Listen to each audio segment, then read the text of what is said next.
দর্শক, কথা বলার আগে একটু বুক ভরে শ্বাস নিয়ে নিলাম। আমি তো ভীষণ সৌভাগ্যবান, কোনো ধরনের বাধা ছাড়াই প্রতিনিয়ত বুক ভরে শ্বাস নিচ্ছি।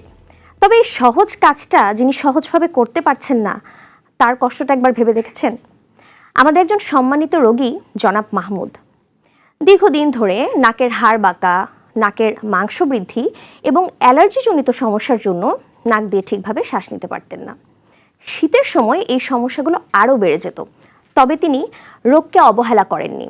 তার সুচিকিৎসার দায়িত্ব তুলে দিয়েছিলেন ম্যালিয়া সিএনটি স্পেশালাইজড হসপিটালে। এই আধুনিক চিকিৎসা নিয়ে নাকের সমস্যার রোগীরা কি আসলেই সম্পূর্ণ ভালো থাকতে পারে?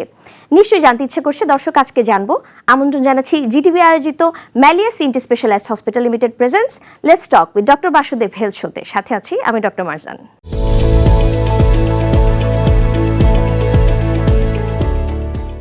দর্শক, আমাদের আজকের বিষয়টি নিয়ে আলোচনা করবার জন্য জিটিভি স্টুডিওতে গেস্ট এক্সপার্ট হিসেবে উপস্থিত আছেন ডাক্তার বাসুদেব কুমার সাহা, নাক কান গলারোগ বিশেষজ্ঞ এবং head neck surgeon, senior consultant, কেন্দ্রীয় পুলিশ হাসপাতাল রাজারবাগ, ঢাকা, চিফ কনসালটেন্ট, ম্যালিয়া সিএনটি স্পেশালাইজড হসপিটাল লিমিটেড।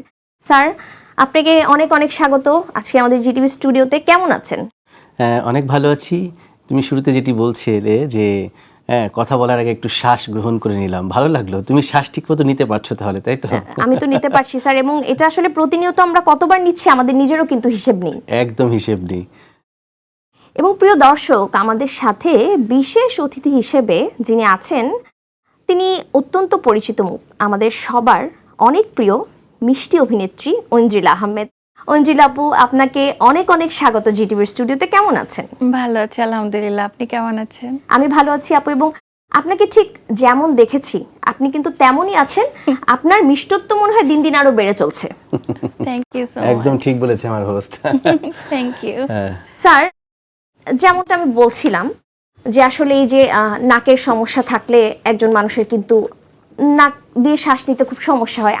আমি যেমন নিতে পারছি প্রতিনিয়ত, আমি আশা করি আমার নাকের কোনো সমস্যা নেই, সেজন্যই নিশ্চয়ই নিতে পারছি। আমি স্যার আপনার কাছে একটু জানতে চাই, নাকের হাড় বাঁকা থাকলে বা মাংস বৃদ্ধি থাকলে কেন একজন মানুষের শ্বাস নিতে সমস্যা হয়? কি প্রবলেম হয় তার মেকানিজমে? প্রথম কথা হচ্ছে যে সৃষ্টিকর্তা নাক দিয়েছেন আমাদের অক্সিজেন গ্রহণ করার জন্য, আমরা বাতাস গ্রহণ করছি এবং যেটা দিয়ে কিন্তু আমরা বেঁচে আছি, তাই না? আর সেটা যদি থেমে যায় তাহলে কিন্তু আমাদের জীবনটা দুর্বিষহ হয়ে যায়। আমরা দুই পথ দিয়ে মূলত শ্বাস গ্রহণ করে থাকি। প্রধান পথ হচ্ছে নাক এবং নাকের দুটো ছিদ্র, ডান এবং বাম। আর একটা হচ্ছে মুখ, মুখ দিয়েও কিন্তু আমরা শ্বাস গ্রহণ করে থাকি। তবে নাকটা হচ্ছে প্রধান, আমাদের শ্বাস গ্রহণের পাশাপাশি আমাদের ঘ্রাণটাকেও কিন্তু নিয়ন্ত্রণ করে। এই যে সুবাতাস, এই যে বেলি ফুলের ঘ্রাণ, এই যে হাসনা হেনার ঘ্রাণ, এই যে আমরা যে পার্থক্য করতে পারছি, এটা কিন্তু আলটিমেটলি অলফ্যাক্টরি সেন্টার এটার জন্য দায়ী, এবং সেই সেন্টারটা কিন্তু আমাদের নাকের ভেতরে অবস্থিত। এবং আলটিমেটলি এই ঘ্রাণের যে অলফ্যাক্টরি নার্ভ বান্ডেল সেটি নাকের ভেতরে অবস্থিত। তো নাকে যদি কোনো সমস্যা হয়ে থাকে সেক্ষেত্রে শ্বাস গ্রহণে যেমন সমস্যা, ঠিক তেমনিভাবে কিন্তু এই যে সুঘ্রাণ, দুর্ঘ্রাণ বা দুর্গন্ধ, এটাও কিন্তু আমরা ডিফারেন্সিয়েট করতে পারবো না। এটা কিন্তু খুব কষ্টদায়ক একটি বিষয়। তো যাই হোক, এই যে নাকের রাস্তা যেটাকে আমরা বলছি ন্যাজল চেম্বার বা ক্যাভিটি, সেই রাস্তায় যদি কোনো বাধা হয় তবেই সে শ্বাস গ্রহণ করতে পারবে না। এখন তাহলে নাকের রাস্তাটা কেমন আমাদেরকে একটু দেখাতে হবে না? তো সেটার জন্য আমরা একটি ছবির মাধ্যমে আমাদের প্রিয় দর্শকদেরকে একটু বোঝাতে চাই আপু। আচ্ছা, প্রিয় দর্শক, নাকের ভেতরে কিন্তু দুটো রাস্তা থাকে, ডান পাশে একটি রাস্তা আছে, বাম পাশে একটি রাস্তা আছে, এবং ডান এবং বামের মাঝখানে যে পার্টিশনটা থাকে এটাকে বলা হচ্ছে ন্যাজল সেপ্টাম বা পার্টিশন। এই সেপ্টামটার আবার দুটো পার্ট থাকে, ডক্টর মারজান তুমি নিশ্চয়ই জানো। সম্মুখভাবে থাকে তরুণাস্থি এবং পেছনের দিকে থাকে অস্থি। তো এই যে পার্টিশনটা আমি দেখালাম এটা হচ্ছে একদম মাঝ বরাবর রয়েছে, এবং সাইডে কিছু এক্সট্রা মাংসপিণ্ড আমরা দেখতে পাচ্ছি, এটি একটি, এটি একটি, এটি একটি, এগুলোকে বলা হচ্ছে টার্মিনেট। তো এই রাস্তার মধ্যে কি কি আছে সেটা আমি একটু বোঝানোর চেষ্টা করছি। এই রাস্তা দিয়েই মূলত বাতাস যাবে, এই যে বাতাস যাওয়ার রাস্তা।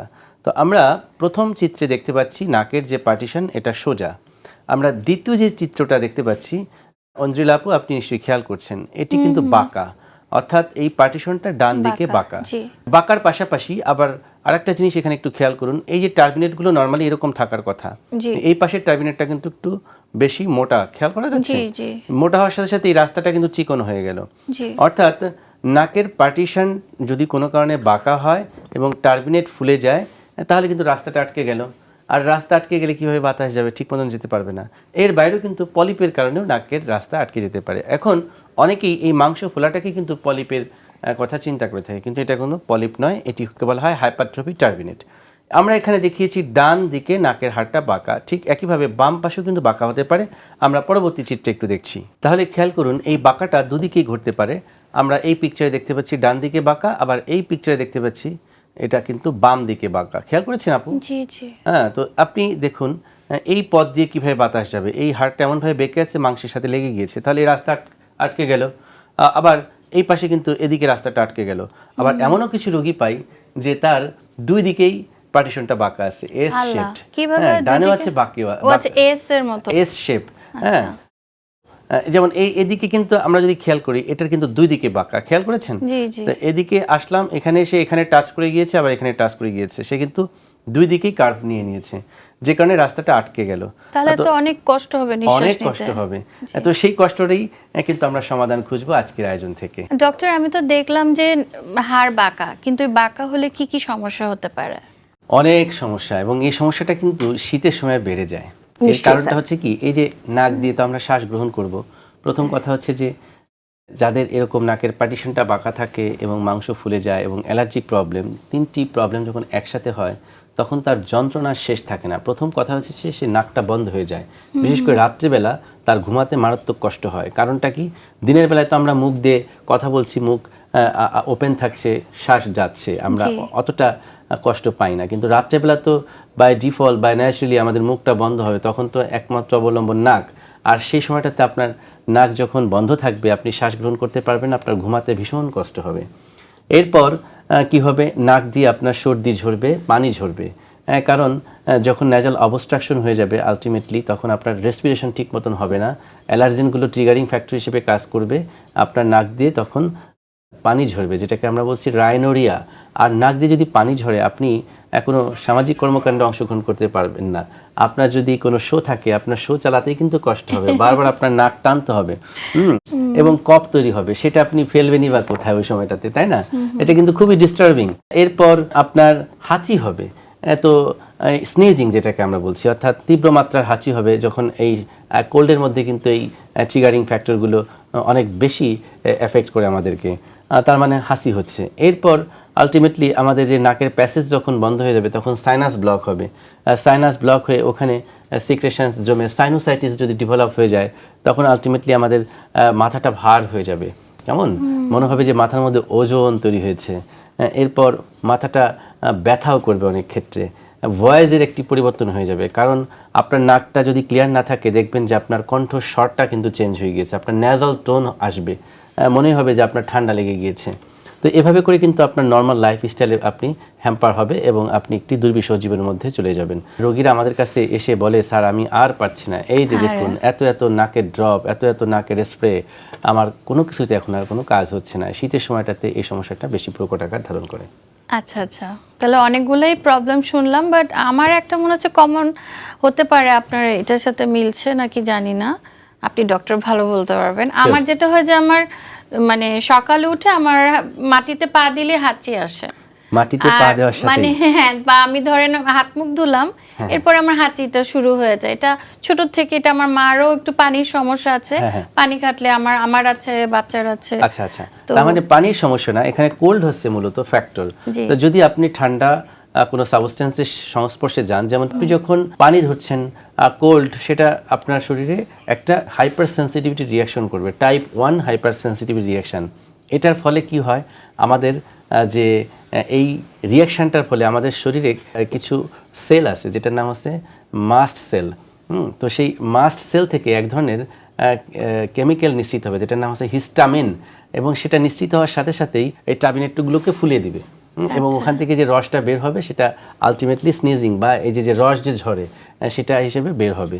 তখন আপনার নাকের মধ্যে সর্দি তৈরি হবে, এরপর শ্লেষ্মা তৈরি হবে, নাকটা বন্ধ হয়ে যাবে, আপনার তখন খারাপ লাগবে, আপনি শ্বাস গ্রহণ করতে পারবেন না। ঠিক একই প্রক্রিয়াতে ডাস্টটাও আপনার শরীরে এই একই রিয়াকশন তৈরি করছে। তো আপনি যখন মাটিতে পা রাখছেন, আলটিমেটলি আপনি ডাস্টের সংস্পর্শে যাচ্ছেন, আর সেই কারণে আপনার সমস্যাটা হয়। ইভেন আপনি এটাও খেয়াল করবেন যে আপনি যদি গোসল করে শাওয়ার নিচ্ছেন, শ্যাম্পু দিচ্ছেন, সেক্ষেত্রেও কিন্তু আপনার এই রিয়াকশনটা হতে পারে। আমার সারা জীবনে আমি চুল যেহেতু লম্বা রাখি, আমার সবসময় কিন্তু সারা ছোটবেলা থেকে আমার হেয়ার ড্রায়ার ইউজ করতে হয় শাওয়ারের পরে, আদারওয়াইজ আমার ঠান্ডা লেগে যায়।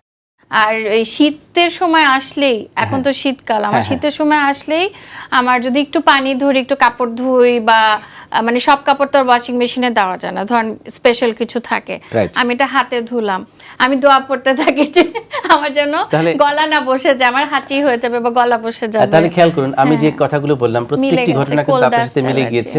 আলটিমেটলি যখন আপনি শাওয়ার নিচ্ছেন, চুলের মধ্যে তো অনেক জায়গা, তাই না?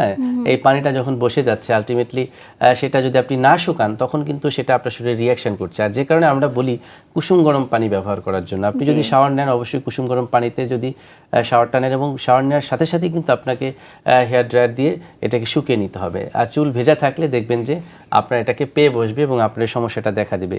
সো এটাকে আপনাকে যে ফ্যাক্টরের জন্য হচ্ছে, সেই ফ্যাক্টর থেকে আপনাকে দূরে থাকলে আপনি এই সমস্যা থেকে মানে আমার সারা বছর গরম পানিতে গোসল করতে হয়, অবশ্যই আমরা এই ধরনের পেশেন্টদেরকে এটাই সাজেস্ট করে থাকি, আপনি কুসুম গরম পানি দিয়ে গোসল করবেন। ইভেন আমরা এও বলে থাকি যে আপনি কুসুম গরম পানি গ্রহণ করবেন।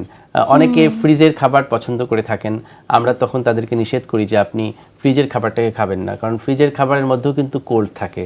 এবং সরাসরি অনেকে আছে যে গরমের দিনেও মানে তৃষ্ণার্ত থাকে, তখন ফ্রিজ থেকে পানির বোতলটা বের করে খাচ্ছে, এটা কিন্তু শরীরের জন্য অনেক বেশি ক্ষতিকর। আমরা কিন্তু সেটা সাজেস্ট করি না, আমরা বলি নর্মাল টেম্পারেচারটা মেনটেন করে সেটাকে খাওয়ার জন্য। আর এইজন্য আমি যে আইসক্রিম খুব পছন্দ করি, এখন পছন্দ করেন, কিন্তু যেহেতু এটা আপনার শরীরের জন্য রিঅ্যাকশনের একটি কারণ, যে কারণে আমরা এটা থেকে অ্যাভয়েড করব। আমি যেটা করি, আইসক্রিম খাওয়ার পরে আমি একটু পরে একটু গরম পানি খেয়ে নেই যাতে ঠান্ডাটা না বসে।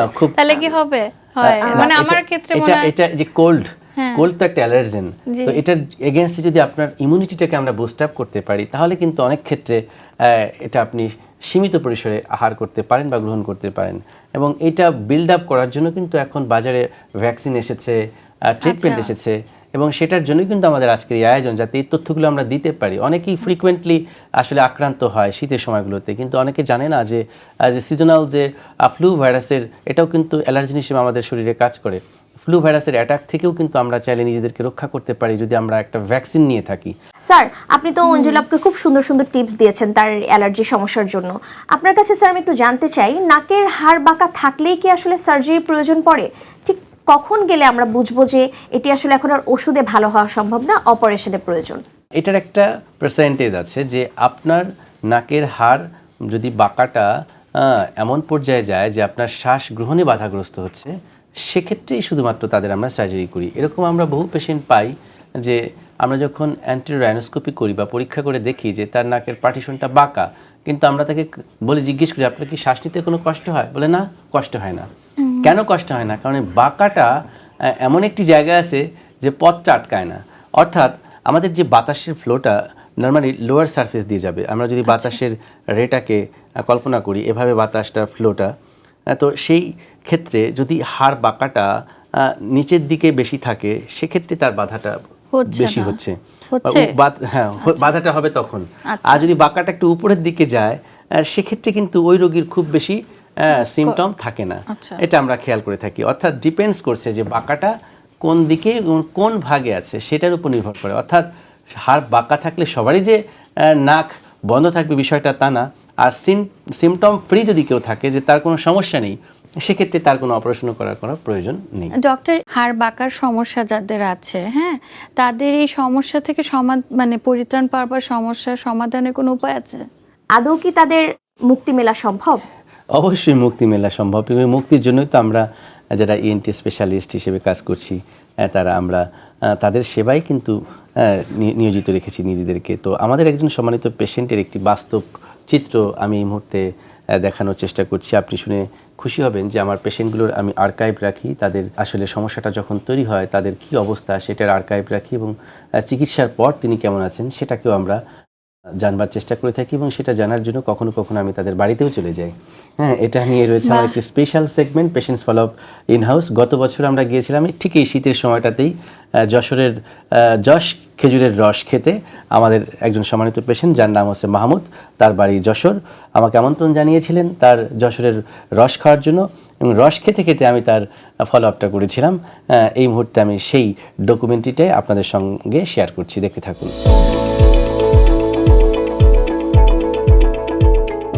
তাহলে আমরা জানতে চাই যে মাহমুদ ভাইয়ের কি সমস্যা ছিল। আপনি কি একটু বলবেন আমাকে যে আপনার তখন কি কষ্ট হতো? স্যার আমার হচ্ছে মানে সর্দি ঠান্ডা লাগতো, লাগলে স্যার নাক অফ হয়ে যায়। আর নাকের দুই পাশে মানে এক পাশে মাংস বড় ছিল, এক পাশে হাড় বাঁকা ছিল। তো এই সমস্যা থেকে আমার মাথায় যন্ত্রণা করতো, আর মাথার মধ্যে কিছু ভালো লাগা কাজ করতো না, মানে কাজকর্মে অনীহা দেখা দিত, আর সারাদিনে মানে যন্ত্রণা ফিল করতাম, মানে শরীরের ভিতরে ভালো লাগা কাজ করতো না, বমি বমি ভাব হতো, মাঝে মাঝে মাথা ঘুরাইতো, মানে অস্থির মনে হতো পৃথিবীতে বাঁচে থাকার থেকে না থাকাই ভালো। মূলত যখন আমি মাহমুদ ভাইকে দেখি তখন খেয়াল করি যে তার নাকের ডান পাশের হাড়টি বাঁকা এবং বাম পাশে মাংসটি অনেক ফুলে গেছে এবং ডান পাশেও মাংস ফুলা ছিল। এই কন্ডিশনটাকে আমরা বলছি ডিএনএইচ উইথ হাইপারট্রফি টার্বিনেট। তো আমি তাকে বললাম যে আপনার যে নাকটা যে বন্ধ থাকে এর কারণই হইতেছে আপনার নাকের যে প্যাসেজটা আসলে ব্লক আছে। কিভাবে ব্লক আছে? বাঁকা হাড় দিয়ে এবং অতিরিক্ত যে মাংস ছিল সেগুলোর কারণে। তখন আমরা আসলে এই রোগটাকে নির্ণয় করি। নির্ণয় করার জন্য কিছু পরীক্ষা নিরীক্ষা করি, একটি সিটি স্ক্যান করি এবং সেই সাথে তার বডি ফিটনেসটি চেক আপ করে থাকি। তখন আমরা আসলে একটি সিদ্ধান্ত নেই অপারেশন করব। আমরা বাঁকা হাড়টাকে সোজা করেছি এবং টার্মিনেট যে ফুলা ছিল সেইগুলোকে চাপিয়ে দিয়েছি, যে কারণে এই অপারেশনটির নাম হচ্ছে এন্ডোস্কোপিক সেপ্টোপ্লাস্টি উইথ টার্মিনোপ্লাস্টি। তাহলে এই যে অপারেশন যে করলাম, করার পর এখন আপনি নিজের মধ্যে কি কি পরিবর্তন খেয়াল করছেন? স্যার অপারেশন করার পূর্বে তো স্যার আমি নিঃশ্বাস নিতে পারতাম না, মাথায় যন্ত্রণা করতে, ভালো লাগা কাজ করতাম না, কাজে অনীহা দেখা দিত, মানে বিভিন্ন রকম সমস্যা দেখা দিত শরীরে।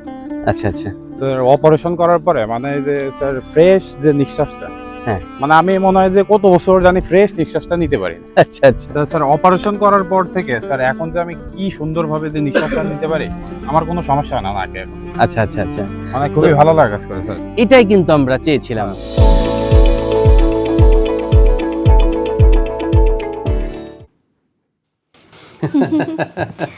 স্যার মাহমুদ ভাইয়ের কথা শুনে খুব ভালো লাগলো যে তিনি আসলে বুক ভরে শ্বাস নিচ্ছেন এবং আমি শুরুতে বলছিলাম যে আসলেই নাকের আধুনিক চিকিৎসা নিয়ে একজন মানুষ ভালো থাকতে পারে কিনা তার একটা জ্বলন্ত উদাহরণ আমরা আজকে দেখলাম। আপনি কি বলেন? আমার খুবই ভালো লাগলো, একজন এত প্রবলেমে ছিলেন, ওনার তো অনেকগুলো সমস্যার কথা উনি বলছিলেন, ডিপ্রেস ছিলেন উনি, কিছুই ভালো লাগতো না, বারবার বলছিলেন। তো শরীর ভালো না থাকলে কিন্তু আসলে কিছুই ভালো লাগে না, স্বাস্থ্যই সকল সুখের মূল। তো ওনার যে কষ্টটা ছিল স্যারের কারণে ওটা তো উনি পরিত্রাণ পেয়েছেন অপারেশনের মাধ্যমে। আসলে আপনারা আছেন বলে আমরা ভালো আছি। আমি সবসময় বলি যে ডক্টর আছেন বলে যে কোনো সমস্যার সমাধান আমরা পেয়ে যাই।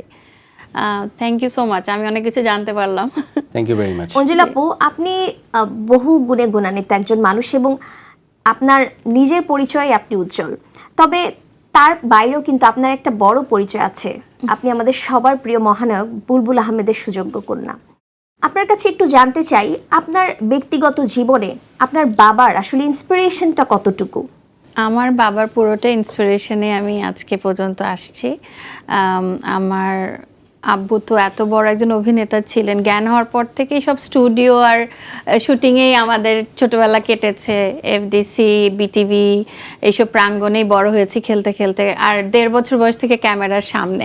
তো হয়তো একজন আর্টিস্ট হিসেবে ক্যামেরার সামনে আসাটা ডিফিকাল্ট, অনেক কাঠখড় পোহাতে হয়। আমার তো সেটা হয়নি, কারণ আমি এসেছি। প্রথম সুযোগটা বাবার কারণে আসলো, তারপরে নিজেকে ফাইট করতে হয়, চেষ্টা করতে হয়। তো তখন আব্বুর যখন কাজগুলো দেখতাম, আব্বুকে ফলো করতাম এবং মনে হতো যে এরকম সিনগুলোতে আব্বু কীভাবে অভিনয় করে, এবং ওনার সাথে অ্যাসিস্টও করেছি অনেক নাটকে, আব্বুকে ফিল্মেও আমি ড্রেস সেট অনেক কিছু করেছি, অ্যাসিস্ট করেছি। তো ওটা একটা চলে আসে, ইন্সপিরেশন চলে আসে সব দিক থেকেই। ডক্টর বাসুদেব স্যার, আপনাকে বরাবরের মতো অসংখ্য ধন্যবাদ চমৎকার এই বিষয়টি নিয়ে আমাদেরকে এত সুন্দর একটা আলোচনা দেওয়ার জন্য। Thank you doctor Marjan. প্রিয় দর্শক, আমাদের উদ্দেশ্য একটি যে নাক কান গলা বিষয়ে সচেতনতা তৈরি করার জন্য আমরা let's talk with doctor Basudeb health শোটি প্রেজেন্ট করছি এবং আমি চাই এই শীতটা যেন আপনার ভালো কাটুক। আর এই শীতে ভালো থাকবার জন্য আপনার নাকের ভেতরে যদি পার্টিশন বাঁকা থাকে, মাংস ফোলা থাকে, সেটার জন্য কি কি করণীয় নিশ্চয়ই এই শোটি দেখে কিছুটা হলে আপনারা বুঝতে পেরেছেন। আপনারা বুঝে যদি সচেতন হয়ে সঠিক সময়ে চিকিৎসকের পরামর্শ গ্রহণ করেন তবেই হবে আমাদের এই শোয়ের সার্থকতা। ভালো থাকুন সবাই। অঞ্জুল আপু, আজকে তো আপনার নাকের যে সমস্যা আছে বা অ্যালার্জির সমস্যাগুলো আমরা শুনলাম, তবে আমরা চাই আপনি যেন এর সঠিক একটা সমাধান পান এবং তার জন্য আমাদের আজকের আয়োজনের নিবেদক ম্যালিয়াস ইন্টি স্পেশালাইজড হসপিটাল লিমিটেডের পক্ষ থেকে আপনার জন্য রয়েছে একটি গোল্ড মেম্বারশিপ হেলথ কার্ড।